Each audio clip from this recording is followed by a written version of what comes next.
Baik, Assalamualaikum warahmatullahi wabarakatuh. Yang terhormat Ibu Lisa Tania SPD MSC dan Bapak Andrian Saputra SPD MSC selaku dosen pengampu mata kuliah PBTIK. Izin memperkenalkan diri, nama saya Hoirunisa dengan NPM 2213023034. Di sini saya membuat video mengenai media pembelajaran yaitu PowerPoint dengan materi dampak reaksi pembakaran hidrokarbon sebagai tugas untuk memenuhi ujian tengah semester. Pada slide pertama, saya menampilkan judul dan juga nama serta NPM saya. Lalu pada slide kedua, saya menggunakan transition untuk membuka slide-nya. Yang slide kedua, saya memberikan peta konsep agar siswa dapat paham mengenai apa yang akan dipelajarinya pada PPT ini.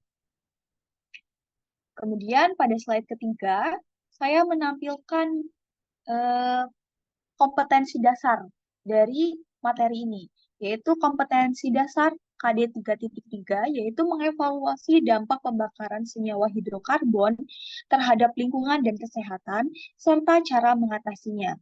Lalu KD 4.3 menyajikan hasil evaluasi dampak pembakaran hidrokarbon terhadap lingkungan dan kesehatan, serta upaya untuk mengatasinya.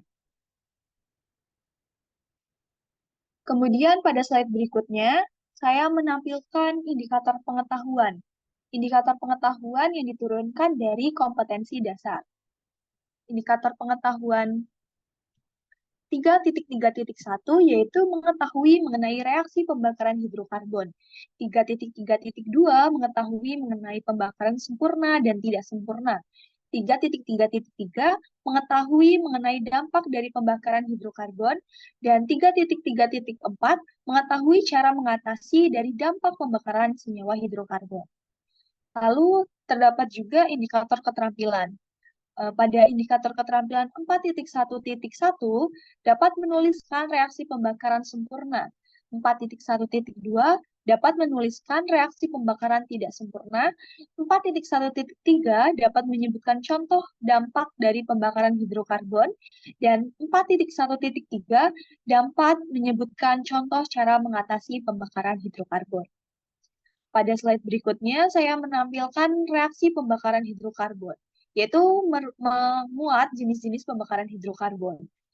Pertama, reaksi pembakaran sempurna, lalu pada slide berikutnya, yaitu reaksi pembakaran tidak sempurna. Di sini saya juga menuliskan reaksi yang ada untuk memenuhi indikator pengetahuan yang sudah saya buat. Lalu slide berikutnya ini merupakan animasi dari pembakaran senyawa hidrokarbon. Di sini maksud dari animasi ini adalah bahwa kita menggunakan kendaraan itu merupakan salah satu contoh dari pembakaran hidrokarbon di mana kita mengeluarkan asap dan asap ini memuat jenis-jenis zat-zat yang berbahaya bagi tubuh kita. Lalu pada slide berikutnya saya memberikan sebuah pernyataan bahwa asap yang terdapat dalam animasi tersebut mengandung zat-zat yang berbahaya yang dapat membahayakan manusia jika terus menghirupnya. Lalu pada transisi selanjutnya yaitu saya menyajikan pertanyaan agar siswa dapat menganalisis dari apa yang ia lihat. Lalu apa zat tersebut dan bagaimana dampaknya bagi manusia. Nah, slide berikutnya saya menjawab dari pertanyaan tersebut, yaitu dampak dari pembakaran senyawa hidrokarbon. Dampaknya yaitu pertama, polutan gas CO2, bahwa yang terdapat dalam asap-asap tersebut ada gas CO2. Dan ini akan mengakibatkan gangguan pernapasan dan meningkatnya suhu bumi yang disebut efek rumah kaca atau global warming. Yang kedua, dampaknya yaitu partikulat berbahaya berupa karbon dan timbal. Dan yang ketiga yaitu gas CO mempunyai ambang batas di udara 32 ppm dalam darah bereaksi dengan hemoglobin membentuk COHB yang bersifat racun dan dapat menyebabkan kematian jika terus menghirupnya setiap hari. Lalu slide berikutnya yaitu eh, bagaimana cara mengurangi dampak dari pembakaran senyawa hidrokarbon tersebut. Yang pertama yaitu dengan cara penghijauan. Yang kedua dengan cara sel bahan bakar atau fuel cell. Dan yang ketiga yaitu dengan konverter katalitik pada sistem. Nah, berikut eh, materi saya. Dan menurut saya keunggulan dari PPT ini adalah kita dapat membuat animasi yang menarik bagi siswa sehingga siswa nantinya dapat tertarik untuk melihat bahan bahan ajar yang kita gunakan.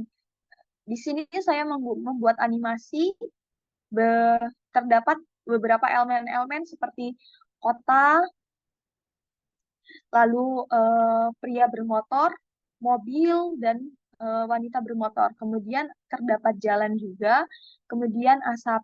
Nah, di sini keunggulannya lagi yaitu kita bisa membuat animasi dari elemen-elemen tersebut. Kita dapat animasi yang diberikan dari Microsoft ini yaitu banyak sekali, sehingga kita dapat memilihnya untuk diterapkan pada elemen-elemen kita.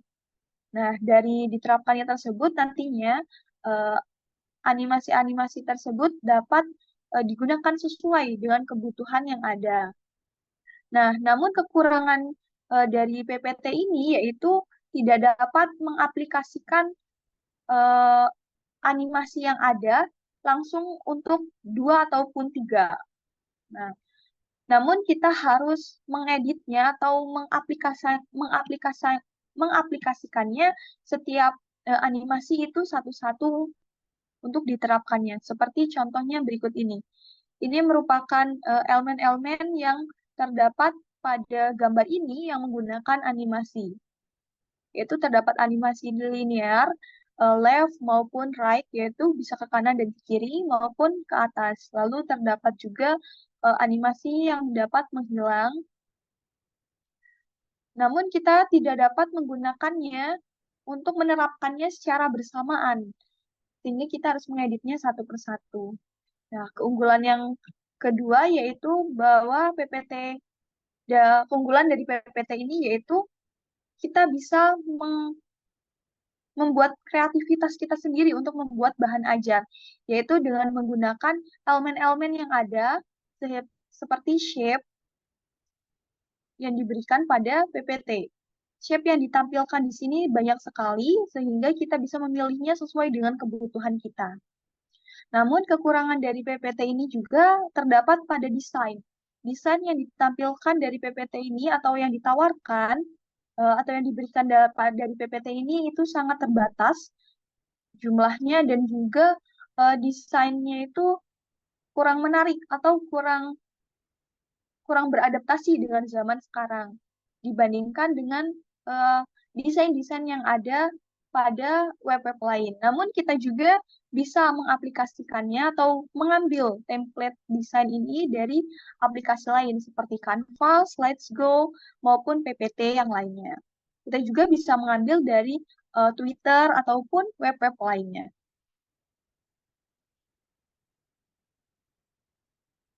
Selain itu, keunggulan dari eh, PPT ini juga bisa menambahkan gambar ataupun video. Selain itu, kita juga bisa merekam diri kita sendiri dengan menggunakan fitur record.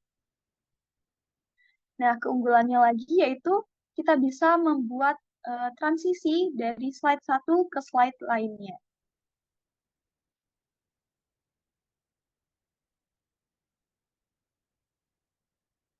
Baik, cukup presentasi dari saya. Saya akhiri. Wassalamualaikum warahmatullahi wabarakatuh.